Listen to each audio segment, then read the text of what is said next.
Es el encargado de procesar y transmitir información del cuerpo, pero a diferencia del sistema nervioso, el sistema endocrino realiza esta función mediante la liberación de hormonas. Veamos en qué consiste. El hipotálamo, también conocido como la glándula pineal, es una región que se encuentra dentro del cerebro, por debajo del tálamo, y se encarga de conectar el sistema nervioso con el endocrino. El hipotálamo es el responsable de regular la temperatura corporal, el equilibrio hídrico, el hambre y la conducta sexual, como el ciclo circadiano. En el hipotálamo se distinguen dos sistemas: el magno celular, que contiene las neuronas neurosecretoras, las cuales producen las neurohormonas antidiuréticas o vasopresinas y oxitocinas. Estas hormonas son liberadas en las terminales axónicas y se continúa con la hipófisis posterior, así también como la parvocelular. Contiene las neuronas secretoras de hormonas hipofisitrópicas que regulan a la hipófisis anterior. Las hormonas que se producen son la somatropina, prolactina, tirotropina, corticotropina y gonadotropina. La glándula pinea, o también llamada hipófisis, es una glándula que se encuentra dentro del cerebro. Cuelga por debajo del tallo hipofisiario y se aloja en la silla turca. La hipófisis se divide en tres partes. La hipófisis posterior es la continuación de las axónicas del hipotálamo, por lo que el tejido es neuronal y se encarga de liberar la ADH y oxitocina previamente sintetizadas en el hipotálamo. La ADH se encarga de regular la retención de agua por el riñón. La oxitocina actúa como durante el parto, permitiendo la contracción del útero, y posteriormente permite que se lleve a cabo la lactancia materna al permitir que baje la leche. La segunda es la hipófisis anterior. Es una glándula epitelial, a diferencia de la hipófisis posterior, que es tejido neuronal y se encarga de liberar hormonas tróficas, es decir, hormonas que estimulan el crecimiento y actividad de las glándulas en donde actuarán. Todo esto regulado por las hormonas producidas en el hipotálamo, las cuales son las gonadotropinas y la prolactina. Lóbulo intermedio de la hipófisis. Esta se encarga de secretar la hormona estimulante a los melanocitos. Esta hormona actúa sobre los melanocitos, las células que producen el pigmento que da el color en la piel. La tiroides es una glándula que se encuentra en la parte anterior del cuerpo. Tiene forma de mariposa y es regulada por la TSH, producida por la hipófisis anterior. En la glándula tiroides se lleva a cabo la síntesis y liberación de las hormonas tiroideas, y para su correcto funcionamiento se requieren cantidades adecuadas de yodo, el cual es un elemento que no producimos, por lo que tenemos que ingerirlo en nuestra dieta. Las hormonas tiroideas son la tiroxina o T4, formada por 4 átomos de yodo, y la triyodotironina, formada por 3 átomos de yodo. La T4 se produce en mayor cantidad, pero es más activa la T3. Ambas hormonas se encargan de los siguientes procesos: el crecimiento y la maduración, que permite el crecimiento de los huesos, la osificación de los cartílagos, la formación de eritrocitos, o sea, la sangre, el desarrollo del sistema nervioso y permite el inicio de la pubertad y la lactancia, así como el metabolismo, que se encarga de producir calor, regular los carbohidratos de las proteínas de las grasas y las vitaminas, sobre todo la vitamina A. Para que el cuerpo pueda responder al incremento del metabolismo, se tiene que llevar a cabo regulaciones en el sistema cardiovascular. Las glándulas adrenales o suprarrenales son dos glándulas que se encuentran encima de los riñones.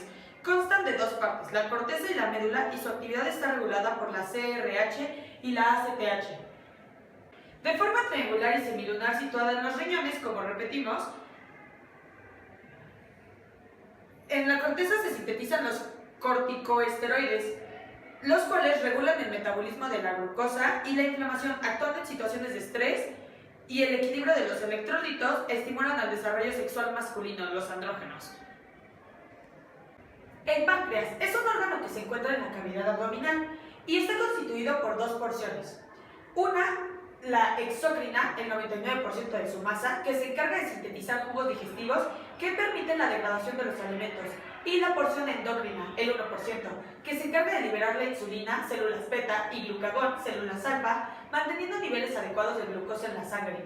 La insulina normalmente aumenta después de que comemos y se encarga de almacenar la glucosa en las células musculares y células grasas, con lo que disminuye la cantidad de glucosa en la sangre. Y el glucagón, por el contrario, se libera entre las comidas y su función consiste en liberar la glucosa que se encuentra dentro de las células para que existan cantidades adecuadas de glucosa en la sangre. Gónadas son los testículos en el hombre y los ovarios en la mujer.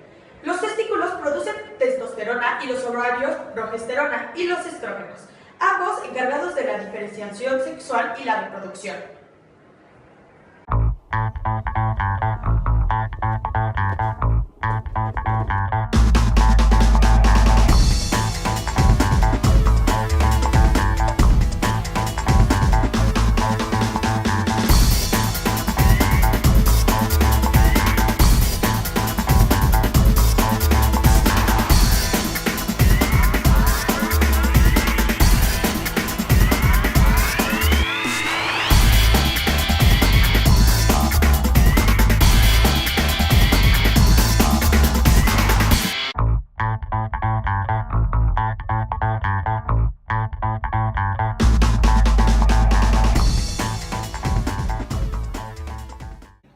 Los órganos reproductores del hombre o genitales se encuentran tanto dentro como fuera de la pelvis. Los genitales masculinos incluyen los testículos, el sistema de conducto, que es el conducto deferente y el epidídimo, las glándulas accesorias, que es la próstata y la vesícula seminal, y el pene, que es la vesícula seminal y la próstata. Y por último, el pene. Los testículos son ovalados y crecen hasta alcanzar aproximadamente 5 centímetros de longitud y 3 centímetros de diámetro. Forman parte del sistema endocrino y producen la hormona que es la testosterona. La testosterona desempeña un papel muy importante en la pubertad y a medida que un chico va recorriendo esta etapa de su vida, sus testículos van produciendo cantidades cada vez mayores de esta hormona. La testosterona es la hormona que determina que los chicos cambien de voz, desarrollen los músculos más voluminosos y fuertes y les crezca la barba y vello corporal. Aparte de que estimulan la producción de espermatozoides. Cerca de los testículos se encuentra el epidídimo y el conducto deferente. El conducto deferente es un tubo muscular que discurre junto a los testículos y transporta en sentido ascendente el fluido que contiene los espermatozoides, denominado semen. El epidídimo es un conjunto de tubos en forma de espiral, uno para cada testículo, que está conectado al conducto deferente. El epidídimo y los testículos están suspendidos en el interior de una estructura similar a una bolsa ubicada en el frente de la pelvis. Esta se conoce como escroto y tiene la función de regular la temperatura. Las glándulas accesorias, que incluyen la vesícula seminal y la glándula prostática, proporcionan fluidos que lubrican el sistema de conductos y nutren los espermatozoides. Las vesículas seminales son estructuras con aspecto de bolsa unidos al conducto deferente. La glándula prostática, que produce algunos de los componentes del semen, rodea a los conductos eyaculatorios en la base de la uretra, justo debajo de la vejiga. La uretra es el conducto que conduce el semen hacia el pene y forma parte del sistema urinario, ya que es el conducto a través del cual pasa la orina cuando es expulsada del cuerpo desde la vejiga. El pene consta de dos partes, el cuerpo y la glande. El cuerpo es la parte principal del pene, mientras que la glande es la punta. En el extremo de la glande hay una pequeña ranura o abertura que es por donde sale del cuerpo el semen y la orina a través de la uretra. En el interior del cuerpo del pene está formado por tejido esponjoso y otro cavernoso que se puede expandir y contraer.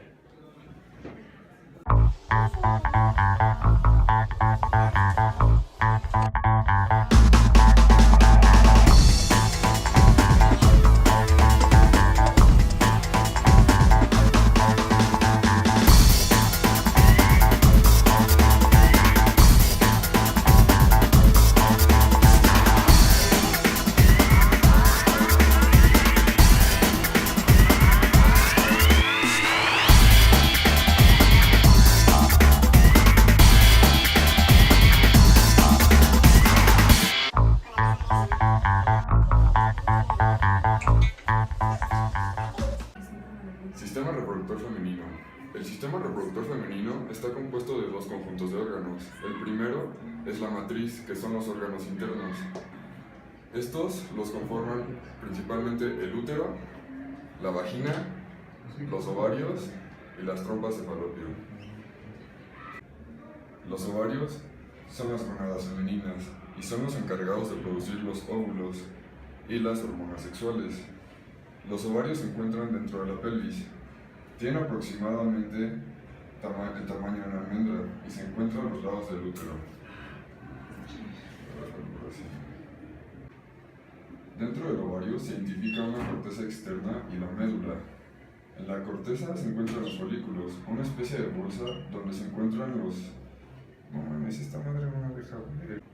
Las trompas de falopio son dos estructuras que se encuentran a los lados del útero y se encargan de transportar los espermatozoides y los óvulos. Se identifican tres porciones: el istmo, que está unido al útero; la ampolla, que es una porción más ancha y se continúa con el infundíbulo, que tiene las fibras, que son proyecciones digitales. Se encargan de atraer al óvulo liberado por el ovario hacia las trompas de falopio. El útero es un órgano hueco formado por músculo liso que se encuentra dentro de la pelvis, situado por detrás y arriba de la vejiga y por delante del recto. En el útero podemos identificar las siguientes porciones: el cuerpo, que es la porción más ancha, que continúa con las trompas de falopio, y el cuello o cervix, que es la porción inferior, más delgada, que comunica a través del conducto cervical hacia la vagina. Dentro del mismo útero se encuentra el endometrio, el cual es un tejido especial que se encarga de alojar al cigoto, que es el óvulo fecundado, y permitir su crecimiento y desarrollo, pero en caso de que no ocurra la fecundación, forma parte del flujo menstrual. La vagina es un conducto de músculo liso que se encuentra por debajo del útero, atrás de la uretra y por delante del recto. Se encarga de recibir al pene durante el coito, permitiendo que los espermatozoides se alojen en esta parte para pasar al útero a través del canal cervical. También se encarga de llevar el flujo menstrual hacia afuera del cuerpo y durante el embarazo permite la salida del producto.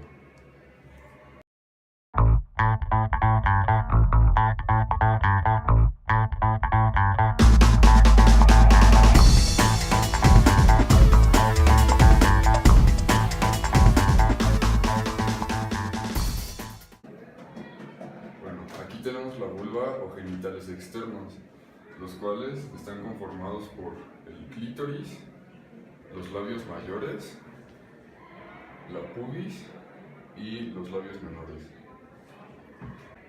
El monte de Venus o pubis se encuentra sobre el hueso púbico. Consiste en tejido graso cubierto por piel y vello púbico que se encarga de proteger la sínfasis púbica. Los labios mayores son estos dos pliegues de piel cubiertos por vello púbico que contienen tejido graso, las glándulas sebáceas y sudoríporas, y es el equivalente al escroto en el hombre.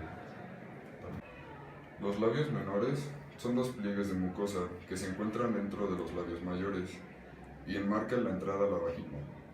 Su función consiste en mantener cerrado el introito y evitar el paso de microorganismos, así como mantener la humedad de la mucosa vaginal. El clítoris se encuentra en la parte superior de los labios menores. Es una estructura formada por tejido eréctil y es el equivalente al pene.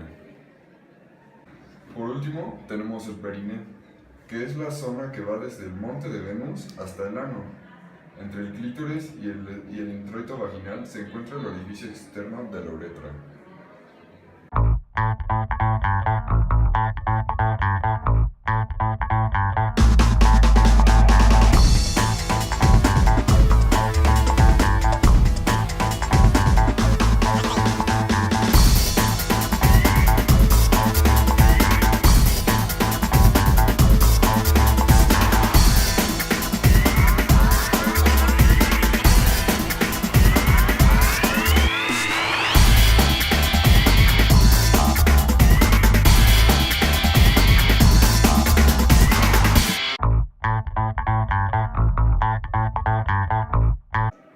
La hipófisis está formada por tres lóbulos, el anterior, el posterior y el medio. Se localiza en la base del cerebro y se ha denominado glándula principal. El lóbulo anterior produce dos tipos de hormonas, la hormona trópica y la hormona no trópica. La hormona trópica es estimulante, ya que estimulan las glándulas correspondientes. Un ejemplo de esta es la FSH, o folículo estimulante, Provoca la secreción de estrógenos por los ovarios y la maduración de espermatozoides en los testículos. Y las hormonas no trópicas que actúan directamente sobre sus células blancas. Un ejemplo de esto es la prolactina. Estimula la secreción de leche por las glándulas mamarias tras el parto. El lóbulo medio segrega solo una hormona, la MSH, o estimulante de los melanoforos. Estimula la síntesis de la melanina y su dispersión por la célula. El lóbulo posterior libera dos hormonas, la oxitocina y la vasopresina, que en realidad son sintetizadas por el hipotálamo y se almacenan aquí. La oxitocina actúa sobre los músculos del útero y la vasopresina es una hormona antidiurética favoreciendo la reabsorción de agua a través de las nefronas.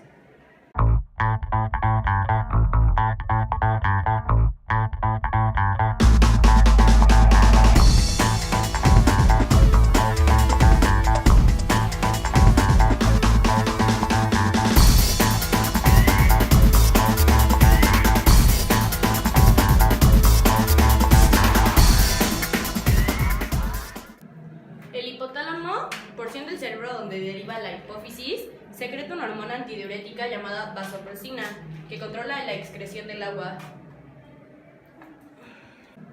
El hipotálamo, porción del cerebro donde deriva la hipófisis, secreta una hormona antidiurética llamada vasopresina, que controla la excreción del agua.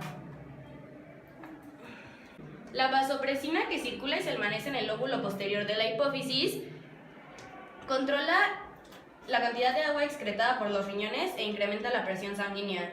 El lóbulo posterior de la hipófisis también almacena una hormona fabricada por el hipotálamo llamada oxitocina.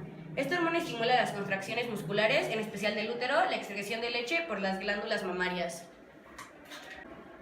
La secreción de 3 de las hormonas de la hipófisis anterior está sujeta a control hipotalámico por los factores liberadores. La secreción de tirotropina está estimulada por el factor liberador de tirotropina, TRF, y la de hormona luteinizante por la hormona liberadora de hormona luteinizante, LHRH. La secreción de 3 de las hormonas de la hipófisis anterior está sujeta a control hipotalámico por los factores liberadores. La secreción de tirotropina está estimulada por el factor liberador de tirotropina, TRF, y la de hormona luteinizante por la hormona liberadora de hormona luteinizante, LHRH. La dopamina, elaborada por el hipotálamo, suele inhibir la liberación de prolactina por la hipófisis anterior. Además, la liberación de la hormona de crecimiento se inhibe por la somatostatina, sintetizadas también por el páncreas. Esto significa que el cerebro también puede actuar como una glándula. El sistema nervioso y el endocrino están interrelacionados, es decir, las secreciones de las glándulas endocrinas están controladas por la acción directa o indirecta del sistema nervioso, los cuales desempeñan funciones en el comportamiento y conductas de los seres vivos, como el hombre. Un ejemplo de este sería la adrenalina, que es la que incrementa el metabolismo, ya que actúa en situaciones de alerta, ira, miedo, tensión, momentos emocionales, competencias, etc. Por ejemplo, cuando vemos a alguien que nos atrae y nos llama la atención, tus latidos de corazón son más rápidos, se te enrojecen las mejillas y puedes sentir nervios al igual que en situaciones de temor, como un asalto. Con este ejemplo, se puede observar que el sistema endocrino está muy relacionado con nuestro sistema nervioso, ya que los efectos ocasionados por las hormonas las reflejamos psicológicamente con nuestras conductas. Por ejemplo, nuestro comportamiento y nuestras manifestaciones externas son un reflejo de nuestros cambios hormonales y de nuestro bienestar interno. En conclusión, queremos destacar que para un completo bienestar debemos estar sanos, tanto en nuestra parte biológica como psicológica, al igual que gozar y tener buenas relaciones interpersonales. Si comparamos la coordinación nerviosa con la endocrina, La acción o la prolongación del sistema nervioso es instantánea. En la coordinación endocrina, la acción hormonal es lenta, pero se lleva a cabo durante periodos prolongados. Ahora, vamos a explicar qué relación tiene el sistema nervioso, endocrino y reproductor. Los tres sistemas funcionan como una perfecta máquina donde el funcionamiento de uno depende del otro. Un ejemplo de este sería: cuando un hombre y una mujer están por llegar a la excitación o al momento del coito, impulsos nerviosos son mandados para contraer y que sea expulsado el semen para fecundar al óvulo. Otro ejemplo sería: en las mujeres, la luteo, que es un tipo de hormona, estimula la producción de estrógenos y progesterona en el ovario. Una descarga hormonal abrupta de luteo estimula esta a la mitad del ciclo menstrual, en tanto que la secreción continua luteo estimula más tarde para que produzca progesterona. Con su hipersecreción se puede producir aborto, lo cual sería un factor depresivo para la madre. Crearía sentimiento de vacío y tristeza, también senos grandes, lo cual genera una complejidad a la mujer con su cuerpo. Con hiposecreción conduce al aborto, factor depresivo, una poca fertilidad que llevaría a una frustración y falta de caracteres secundarios. En cambio, con su hiposecreción se produce una esterilidad, y esto puede traer como consecuencia depresión y frustración por no poder realizarse como madre. Como también puede ocasionar problemas de pareja que pueden conllevar a una separación. Otro caso es cuando la vagina se empieza a lubricar, es porque llega a la excitación y a la segregación de dopamina en el coito para dar paso a la penetración. También podemos ver cuando una mujer está menstruando, impulsos nerviosos mandan funciones como hambre, signos de acné, sueño o cansancio, calambres en diferentes partes del cuerpo, etc. El sistema endocrino con el sistema nervioso permite mantener la homeostasis o medio interno del organismo.